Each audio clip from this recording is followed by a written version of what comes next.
নিশ্চয়ই এক বছরের মাথায় এসে আমরা এক বছর মধ্যে অনেক সময় আপনাদেরকে বলেছি বর্তমান সরকার আগের অবস্থা। এখন মূল্যায়নের ব্যাপার এসছে যে এক বছরে আমাদের অর্জনটা কি অথবা আমাদের বিসর্জনটা কি। কি ভাই খুব ঘনিষ্ঠভাবে রাজনৈতিক পরিস্থিতির উপর কথা বলেন, সুতরাং তার মূল্যায়নটা নিশ্চয়ই গুরুত্বপূর্ণ। কি ভাই একটু যদি বলেন দর্শকদেরকে। ধন্যবাদ সুযোগ আপনাকে এবং আপনার ভয়েস বাংলা চ্যানেলের দর্শক শ্রোতা সবাইকে আমার শুভেচ্ছা এবং সালাম। আপনি অর্জন আর বিসর্জন শব্দ দুইটা ব্যবহার করছেন। আপনি যদি অর্জনে আসেন, অর্জনটা হইলে যে আমরা 16 বছর যে নির্যাতনে ছিলাম, 16 বছর যাবত যে বাক স্বাধীনতা ছিল না, কিংবা আয়না ঘর, কিংবা আপনি মনে করেন যে কি বলে বিনা বিচারে হত্যা এবং মাদকের নামে সমানে গয়রহ গ্রেফতার, 100-150 দৈনিক গ্রেফতার এক একটা থানায়, তারপরে তাদের কাছ থেকে টাকা পয়সা গ্রহণ করে করে 2 থেকে 5,000 পর্যন্ত নিয়ে ছেড়ে দেওয়া এবং জঙ্গি হত্যার নামে যে সমস্ত কর্মকাণ্ড, এই যে বিষয়গুলা, এই বিষয়গুলা কি কিন্তু আমরা বিসর্জন দিতে পেরেছিলাম আপনার জুলাই অভ্যুত্থানের মাধ্যমে। এবং জুলাই অভ্যুত্থানটা মানে অভ্যুত্থান তো কখনো আইন মেনে হয় না। আজকে বহুজনই বলতেছে যে জুলাই অভ্যুত্থান ছাত্ররা যে জিনিসটা চাচ্ছে সংবিধানের প্রস্তাবনার মধ্যে সংযুক্ত করতে। তার আগে একটু বলে নি, আমরা বিসর্জন দিলাম যেগুলো সেটা বললাম, আবার অর্জন করলাম কি? অর্জনটা হইলো আপনি জুলাই 36 জুলাই আগে আপনার ছেলেটা 18-20 বছরের যে ছেলেটা বাসা থেকে বেরোয় যেত কলেজ বা টিউশনের নামে, কিন্তু সে ঠিক মতো বাসায় ফিরে আসবে কিনা সেই যে আতঙ্ক আপনার থাকতো, সে কি মাদকের মামলায় পড়ে নাকি জঙ্গিবাদ হিসেবে গ্রেফতার হয়, তারপরে আপনি কথা বলে বের হওয়ার সময় আপনি গায়েব হন কিনা, এই যে বিষয়গুলো এখন নাই, সেটা আমাদের অর্জন। পাশাপাশি আমরা যদি অর্থনৈতিক খাতটা দেখি, সেক্ষেত্রে আপনি দেখবেন, কল্পনা করেন পতিত সরকারটা যদি আজকে পর্যন্ত থাকতো, তাইলে আমাদের ব্যাংকিং খাত বা অর্থনৈতিক খাতটা কি হইতো। এগুলো আপনি অর্জন বলতে পারেন। আবার রাজনৈতিক মহল থেকে বলা হয় যে ইউনূস সাহেব সম্পূর্ণভাবে ব্যর্থ, কিন্তু দেশের ক্ষতিকারক, রাষ্ট্রের ক্ষতিকারক। আসসালামু আলাইকুম দর্শক, নতুন একটি খবরে আপনাদের সবাইকে স্বাগতম। আশা করছি আপনারা ভিডিওর শুরুটা দেখেই বুঝতে পেরেছেন আজকের নিউজটা ঠিক কতটা গুরুত্বপূর্ণ হতে চলেছে এবং ঠিক কোন দিকটাকে ইঙ্গিত করছে। তাই বলবো দর্শক, যারা ভিডিওটি দেখতে শুরু করেছেন তারা অবশ্যই নিউজটি না টেনে সম্পূর্ণ মনোযোগ সহকারে দেখবেন, তাহলে এই বিষয় সম্পর্কে আসল তথ্যগুলো জানতে বা বুঝতে পারবেন। তো প্রিয় দর্শক, আমি আর কথা বাড়াবো না। ভিডিওর শুরুতে আপনাদের যেই ভিডিওগুলোর অংশবিশেষ দেখিয়ে শুরু করেছিলাম, সেই ভিডিওগুলোর বিস্তারিত আলোচনা দেখব। তবে তার আগে অনুরোধ, যারা এখনো চ্যানেলটি সাবস্ক্রাইব করেননি সকলে চ্যানেলটি সাবস্ক্রাইব করে পাশে থাকা বেল আইকন বাজিয়ে দিন, আর যারা ইতিমধ্যে সাবস্ক্রাইব করে রেখেছেন তাদেরকে অসংখ্য ধন্যবাদ। প্রিয় দর্শক, চলুন একটি লাইক দিয়ে আমরা ধারাবাহিকভাবে সবগুলো ভিডিওর বিস্তারিত আলোচনা দেখে আসি। ইউনূস সাহেবের কোন স্টেপে জনগণের ক্ষতি হয়েছে, এই ধরনের সরাসরি কোন বিষয়বস্তু আজকে পর্যন্ত কেউ কি উপস্থাপন করতে পেরেছেন? কথা একটাই বলেন সবাই, নির্বাচন হলে সব ঠিক হয়ে যাবে। আপনি ব্যাঠিকটা কি? যেই ব্যাঠিকের কথা বলেন সেই ব্যাঠিক রাষ্ট্র এবং জনগণের জন্য ভয়ানক ক্ষতিকর কিছু হয়ে থাকে, তাহলে রাজনীতিবিদরা এই দীর্ঘ 1 বছর অপেক্ষাই বা করলেন কেন? এই সমস্ত প্রশ্নগুলা এসে যায়। কিন্তু আজকে যদি আপনি ওই জায়গাটা আসেন যে এখন জুলাই সনদ এবং জুলাই চার্টার বলেন কিংবা ঘোষণাপত্র বলেন, এই দুইটা বিষয় এমন একটা জায়গায় আসছে, আমি অনেককে এখন শুনি যে জুলাই সনদ যদি এই চার্টার বা জুলাই ঘোষণাটা যদি প্রস্তাবনা আকারে সংবিধানে সন্নিবেশিত না হয়, তাহলে এই ছাত্রদের ফাঁসি হবে, ফাঁসির গলায় ঝুলতে হবে। এবং এটা যারা বলেন তারা কিন্তু এটাও বলেন যে দল মত নির্বিশেষে জুলাই আন্দোলন সবাই সক্রিয় সহযোগিতার ফলাফল। আপনি যদি সবাই সক্রিয় সহযোগিতার ফলাফল হয়, তাহলে কেন শুধু আইডেন্টিফাই করা হচ্ছে যে ছাত্রদের মৃত্যুদণ্ড হবে, ছাত্ররা বিচারের মুখোমুখি হবে? এই কথাটা কেন আসতেছে? আপনারা তো সবাই দাবি করেন যে দলমত নির্বিশেষে সবাই আন্দোলন করছেন, কালকে সকালবেলা আওয়ামী লীগ ক্ষমতা আসলে একমাত্র ছাত্ররাই বিপদে পড়বে, এই কথাটা সব চ্যানেল থেকে কিংবা বিভিন্ন সোশ্যাল মিডিয়ার লোকের বলতেছেন। তো আপনারা নিজেরা কেন বিপদগ্রস্ত হবেন না? আপনারা নিজেরা কেন শাস্তির মানে বিচারের মুখোমুখি হবেন না? তাহলে আপনাদের যে দাবিটা করেন যে আপনারা এই আন্দোলনে সহযোগিতা করছেন, অংশ নিছেন, সেই বিষয়টা সম্পর্কে কি প্রশ্ন দাঁড়ায়? বিষয়টা আমার কাছে কিন্তু একটা খুব সিম্পল ব্যাপার যে এই বিষয়টা কেন। এবং আপনারা যদি আন্দোলন করেন, যেমন ধরেন আজকে এনসিপি করতেছে শহীদ মিনারে আন্দোলন, তারা নাকি স্বাধীন নতুন বাংলাদেশের ইশতেহার দিব, এটা নিয়েও কথা ওঠে যে নতুন বাংলাদেশটা কি, এরকম প্রশ্ন কিন্তু অলরেডি আসছে ইতিমধ্যে। যে নতুন বাংলাদেশ কি, নতুন স্বাধীনতা কি, তাহলে কি পিছনের ইতিহাসটা আমাদের চলে গেল? আমি ঠিক বুঝি না কোন সেন্সে কথাটা বলে। আপনি ব্যক্তি জীবনে দেখবেন যে কঠিন একটা রোগে আপনি এমন ভাবে আক্রান্ত হয়েছেন যে আপনি মরা মরা অবস্থায় চলে যাচ্ছেন। তো সেক্ষেত্রে আপনি যখন অসুস্থ অবস্থা থেকে ফেরত আসেন, মুমূর্ষু অবস্থা থেকে ফিরে এসে যখন বলেন নতুন জীবন ফিরে পেলাম, এটার মানে এই না যে আপনি মরে গেছিলেন। তো একইভাবে আজকে যারা বলতেছে যে আমরা নতুন বাংলাদেশ বা নতুন স্বাধীনতার পরিপ্রেক্ষিতে ইশতেহার দিব, এটার মানে এই না অতীত ইতিহাস বাদ হয়ে গেছে। কিন্তু আপনাকে একটা জিনিস লক্ষ্য রাখতে হবে, বাংলাদেশ সংবিধান যেটা ছিল সেখানে যখন প্রধানমন্ত্রী যখন পালিয়ে গেলেন বা চলে গেলেন, সংবিধানে কিন্তু বলা ছিল যে প্রধানমন্ত্রী যদি কাউকে না বলে চলে যান কিংবা পালিয়ে যান তাইলে কি পরিস্থিতি হবে সেটা তো সংবিধানে বলা ছিল না। অর্থাৎ উনি সাংবিধানিক পদে থেকে কখনো পালিয়ে যেতে পারবেন না কিংবা কাউকে দায়িত্ব না দিয়ে চলে যেতে পারবেন না। কাজে উনি যেদিন চলে গেলেন সেদিন উনি কিন্তু সংবিধানকে ছুঁড়ে ফেলে দিয়ে গেলেন, বিলুপ্ত করে গেলেন। এখন বলতে পারেন রাষ্ট্রপতি, আপনি যদি সেই সংবিধানের দোহাই দেন সেটা বলছি, সেই সংবিধানে কিন্তু বলা ছিল প্রধানমন্ত্রীর লিখিত অনুমতি ক্রমে ভাঙতে পারবে। প্রধানমন্ত্রী পদত্যাগ করছিল কিনা সেটা নিয়ে তর্ক বিতর্ক যাই থাক, উনি লিখিত কোনো অনুমতি দিয়ে যাননি পার্লামেন্ট ভাঙার জন্য। রাষ্ট্রপতি যেটা করেছেন সে সংবিধানের ভায়োলেট করেছেন। সংবিধান যখন ভায়োলেট করে ফেলেন, সংবিধান যে ক্ষমতা তাকে দেয় নাই সেটা করার মানে হচ্ছে ওই পার্লামেন্ট ভেঙে দেওয়ার পর এই রাষ্ট্রপতিও আর সাংবিধানিক থাকে না। এবং ইউনূস সাহেব সংবিধানের 106 ধারা মোতাবেক যখন অন্তর্বর্তীকালীন সরকারের প্রধান বানাইছে, তখন অন্তর্বর্তীকালীন সরকারের প্রধান মানেই হচ্ছে এই সংবিধানে অন্তর্বর্তীকালীন সরকার নেই। সংবিধানে আছে তত্ত্বাবধায়ক সরকার, যেটা হাইকোর্ট থেকে ফেরত আসছে, এখনো সংবিধানে সন্নিবেশিত হয়নি। আর আছে নির্বাচনের মাধ্যমে সংসদ গঠিত হলে প্রধানমন্ত্রী হবেন। সেক্ষেত্রে উনি ওত নিছেন কিন্তু আমি অন্তর্বর্তীকালীন সরকারের প্রধান হিসাবে শপথ করিতেছি, যে যেটা সংবিধানে নাই। এবং কি বলছেন যে আমি সংবিধান সমুন্নত রাখবো। কোন সংবিধান? তার অলিখিত সংবিধান। ইউনূস সাহেব এবং এবার রাষ্ট্রপতি যেহেতু সংবিধান লঙ্ঘন করে সবকিছু করে ফেলছেন এবং ইউনূস সাহেব যেহেতু অন্তর্বর্তীকালীন সরকার হয়েছেন, সুতরাং উনি সংবিধানের আওতায় আর নাই এবং কোন লিখিত সংবিধান এখন এই মুহূর্তে কার্যকর নেই। যেটা আছে সেটা ইউনূস সাহেবের অলিখিত সংবিধান এবং সেই আলোকে বাংলাদেশ চলছে। নয়তো আপনি দেখান কোথায় বাংলাদেশের সংবিধান আছে। তারপরে যদি আপনি বলেন যে সংবিধান আছে কোথায়, আমি তো পাই না। কারণ যে সংবিধানের ভিতরে আমার সরকারের কথা বলা নাই, অন্তর্বর্তীকালীন সরকার, তাহলে তো সেই সংবিধান সেটা এই সরকারের জন্য প্রযোজ্য না। আবার কেউ কেউ বলতেছেন যে সংবিধান প্রযোজ্য। সংবিধান যদি প্রযোজ্য তর্কের খাতিরে ধরলাম, তাহলে সংবিধানে কি বলা আছে? তত্ত্বাবধায়ক সরকার লাগবে। তত্ত্বাবধায়ক সরকার এসে 3 মাসের মধ্যে নির্বাচন দিবে। তাহলে আপনি ইউনূস সাহেবকে কি ট্রিটমেন্ট করবেন? ইউনূস সাহেবকে কি তত্ত্বাবধায়ক সরকার ট্রিটমেন্ট তর্কের খাতিরে বললেন? সেটাও করেননি। তারপরে যদি সংবিধানের দোহাই দেন, তাইলে 8ই আগস্টের পর থেকে 3 মাসের মধ্যে 7 নভেম্বরের মধ্যে নির্বাচন হওয়ার কথা। সমস্ত দল যখন তার সাথে ঐক্যমত্যে গিয়ে দেখা কইরা ফেব্রুয়ারির মধ্যে নির্বাচনে জন্য রাজি হইলেন, তাহলে এটা কোন সংবিধানে তারা রাজি হইলেন? তারাই বা রাজি হলেন কোথায়? তারা তো 25 সালের ডিসেম্বরের মধ্যে নির্বাচন ক্লেম করছিলেন, দাবি করছিলেন। কোন সংবিধানের অধীনে? রাজনৈতিক দলের কোন সংবিধান ক্ষমতা দিছে যে ইউনূস সাহেবকে গিয়ে বলেন ডিসেম্বরের মধ্যে নির্বাচন দিতে এবং পরে চূড়ান্ত হলে ফেব্রুয়ারিতে নির্বাচন দিবে? সুতরাং অলিখিত সংবিধান যেহেতু আছে, সেই সংবিধান যখন আপনি রচনা করবেন সেটা পুরনো সংবিধানের সংশোধনী আকারে করেন, যেভাবেই করেন 24-এর অভ্যুত্থানকে আপনার ইনক্লুড করতে হবে। এই কারণে আপনারা দলমত নির্বিশেষে সবাই দাবি করছেন যে এই আন্দোলন আপনাদের সকলের। তো এই আন্দোলন যদি সকলের হয়, তাহলে এখান থেকে এই জুলাই ঘোষণাপত্র, যেটা জুলাই ঘোষণাপত্র কেন সংবিধানে প্রস্তাবনা আকারে সন্নিবেশিত হবে না? এটা আমার প্রশ্ন। আর নয়তো রাজনৈতিক দলকে বলতে হবে পরিষ্কার ভাবে ওই আন্দোলনে আমরা ছিলাম না, ওই আন্দোলনের দায় দায়িত্ব আমার না। গেল এক।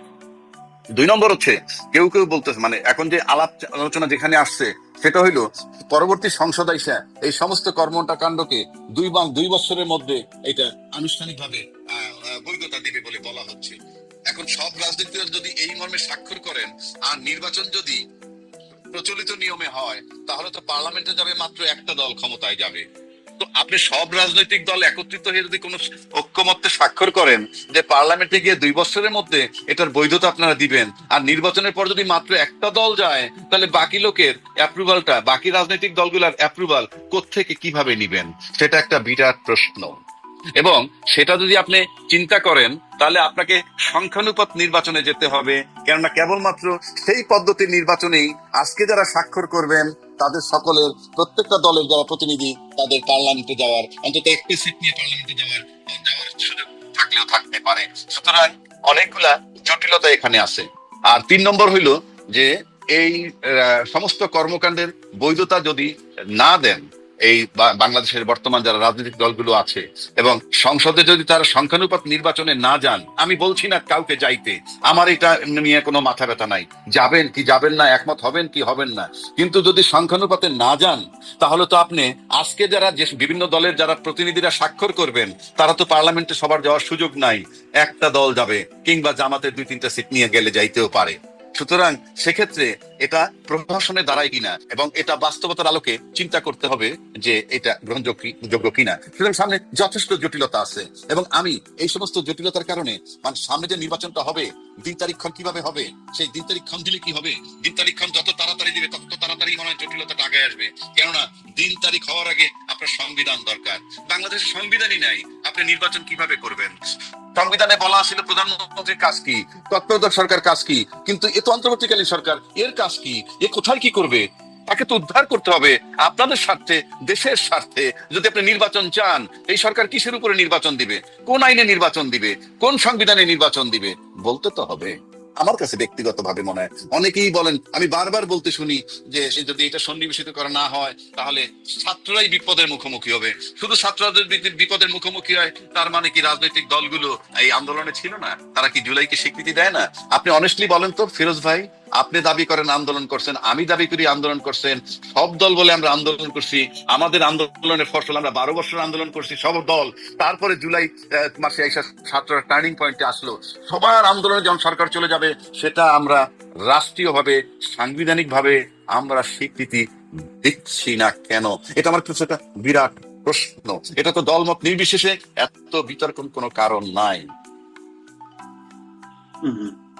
না, তাহলে একটা প্রশ্ন থাকে যে এরশাদের সময় যে তারপরে পালাবদল হলো, ওটাও তো কোনো সংবিধানের আলোকে হয়নি, কিন্তু তখনও তো মানে বর্তমান যে সংবিধান, সেই সংবিধান তো পরিবর্তন করতে হয়নি। এখন কেন সেই সংবিধান চলবে না? আপনি সরকারি তো সাংবিধানিক না, আপনি কি করবেন? অন্তর্বর্তী আগে আপনি অন্তর্বর্তীকালীন সরকারের ছাই দিবেন কোথায়, বলেন না, জায়গাটা কোথায়? অন্তর্বর্তীকালীন আপনি কোথায় পাইছেন? মানে শাহাবুদ্দিন তাহলে সংবিধানের কোন ধারায় ছিল? তারা তো 3 জোটের রূপরেখা মোতাবেক শাহাবুদ্দিন সাহেব ভাইস প্রেসিডেন্টের দায়িত্ব নিবেন, সেটা আসছেন গেছেন পুরো সংবিধানে 3 জোটের রূপরেখা মোতাবেক একটা ঐক্যমত্যে আইসা। ওখানে তো 2000 লোক মারা যায়নি, ওখানে তো আয়নাগর ছিল না, ওখানে তো বাংলাদেশ ব্যাংকের গভর্নর পালায় যায় নাই, ওই সরকার শুধু অর্ধেক আওয়ামী লীগের সরকার ছিল আর অর্ধেক আওয়ামী লীগ বিরোধী সরকার ছিল না, ওখানে বিচারপতিরা পালায় যায় নাই, ওখানে পুলিশ পালায় যায় নাই। আপনি দুইটা সিস্টেমে এক করেন কেন? দুটো কি এক? এটা একটা পিওর অভ্যুত্থান, শত না হাজার হাজার জীবনের বিনিময়ে, এবং সব দল দাবি করে ওটা 3 জোটের রূপরেখা দিলে। এখন সব দল, আজকে যে শহীদ মিনারে যারা ছিল এনসিপির, আজকে তাহলে আরেক জায়গায় ছাত্র দল কেন? আপনি তো আন্দোলনে সবাই ছিলেন, বিরাট ভূমিকা আপনারা দাবি করেন, কিন্তু এক মঞ্চে সবাই থাকবেন যে আমরা এই দিনটাকে পালন করছি। সুতরাং আপনি এটা মিলেলে চলবে না। আপনি শাহাবুদ্দিনের ঘটনা, লতিফুর রহমানের ঘটনা সব ঠিক ছিল, সরকার চলে গেছে, সরকার এসে বইসে একটা নির্বাচন দিয়ে গেছে, এখানে কি হয়েছে বলেন আপনি? এখনো তো আওয়ামী লীগের রাষ্ট্রপতি রয়ে গেছে, অসাংবিধানিক রাষ্ট্রপতি রয়েছে, উনি বেআইনি ভাবে সংসদ ভেঙেছেন, শেখ হাসিনা বেআইনি ভাবে পালায়ে গেছেন, এরপরে বলেন সংবিধান আছে। ইউনূস সরকার অন্তর্বর্তীকালীন সরকার হয়েছেন, উনি তত্ত্বাবধায়ক সরকার না, উনি নির্বাচিত সরকার না, উনি ওই সংবিধানের সরকার না, উনি হলেন অন্তর্বর্তীকালীন সরকার। জাতীয়ভাবে রাষ্ট্রীয়ভাবে তাকে বলা হয়েছে অন্তর্বর্তীকালীন সরকার, ওনার কাজকর্ম কি বন্টন করা হয় নাই। সুতরাং এই অন্তর্বর্তীকালীন সরকার কি এই অন্তর্বর্তীকালীন সরকারের কোনো বৈধতা নেই। বর্তমান সরকার যে আছে এক্সিস্ট করতেছে, তার কোনো বৈধতা নেই। বর্তমান সরকারের 100% বৈধতা আছে, যেহেতু 106 মোতাবেক ফাইন্ডিংস দিয়ে বলছে দেশের এই ক্রাইসিসে এদেরকে এরকম একটা সরকার গঠন করা যায়, এবং সেটার নাম হয়েছে অন্তর্বর্তীকালীন সরকার, এবং সাংবিধানিক সরকার না, ওই সংবিধানের না, অলিখিত সংবিধানের। এই ঘোষণাটাই হলো অলিখিত সংবিধান যে তুমি অন্তর্বর্তীকালীন সরকারের প্রধান, এবং এই অন্তর্বর্তীকালীন সরকারের প্রধান হিসেবে অতনিসে কি বইলা সংবিধান সমুন্নত রাখবো। কোনটা? এই যে অলিখিত সংবিধান। আজকে এখনো কিন্তু চলতেছে সংবিধান তৈরি করার জন্য, এখনো চলতেছে ঐক্যমত্য কমিশন কিংবা সংস্কার।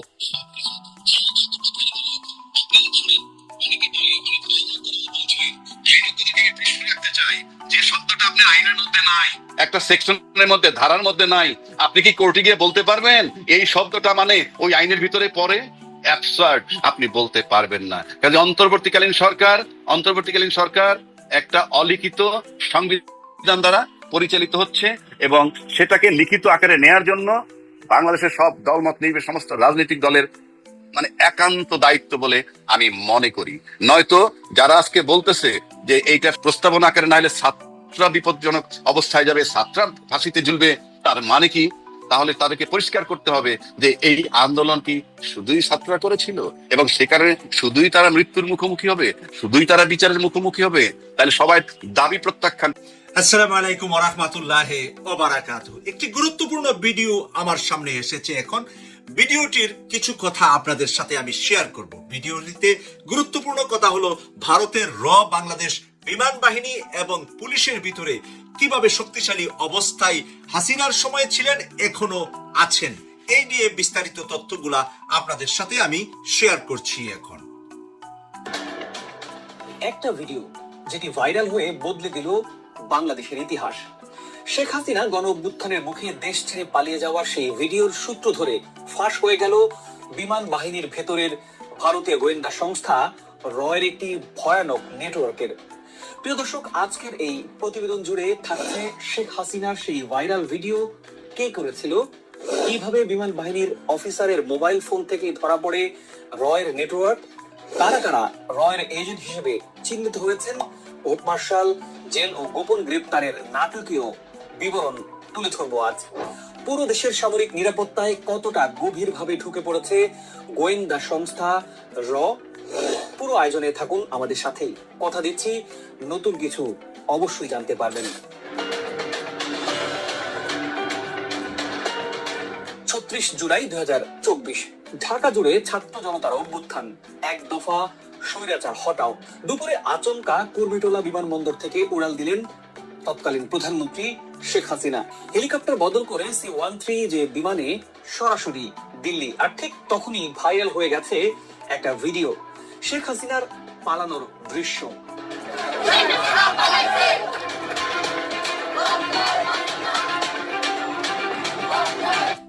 শেখ হাসিনা পালিয়ে যাওয়ার পর যেভাবে বাংলাদেশের মানুষ উল্লাস করছিল, সেই উল্লাসের স্লোগানগুলো তারা এড করেছেন এখানে, এবং গুরুত্বপূর্ণ তথ্যগুলা আমি আপনাদের সামনে আবারও তুলে ধরছি। আপনারা আশা করি যে এখান থেকে খুবই গুরুত্বপূর্ণ কিছু সেন্সিটিভ জিনিস, বাংলাদেশের আভ্যন্তরীণ বিষয়গুলা একটু আজকে আপনাদের অবগতের জন্য এই ভিডিওটা আমি শেয়ার করছি। তবে প্রশ্ন উঠেছে, এত নিরাপত্তার ভেতরে এই ভিডিও কে করেছে? বিমান বাহিনীর এয়ার ইন্টেলিজেন্স ভিডিওটির অ্যাঙ্গেল, দূরত্ব আর ক্যামেরা মুভমেন্ট দেখে শনাক্ত করে অফিসার মেসের একটি কক্ষ। সেখান থেকেই মোবাইল ক্যামেরায় ভিডিওটি ধারণ করেছেন ফ্লাইট লেফটেন্যান্ট রিফাত আশরাফি। তার মোবাইল ফরেনসিক করতে গিয়ে বেরিয়ে আসে বিস্ফোরক কিছু তথ্য। দর্শক, আশা করি সবগুলো ভিডিওই আপনি মনোযোগ সহকারে দেখেছেন। সেই সাথে দর্শক, এই ভিডিওগুলো সম্পর্কিত যদি কোনো তথ্য বা মতামত থাকে তাহলে অবশ্যই কমেন্টস করে জানিয়ে দিন। এতক্ষণ সাথে থাকার জন্য ধন্যবাদ। আবার দেখা হবে আগামী ভিডিওতে কোনো নতুন টপিকস নিয়ে। সকলের সুস্বাস্থ্য কামনা করে বিদায় নিচ্ছি। আল্লাহ হাফেজ।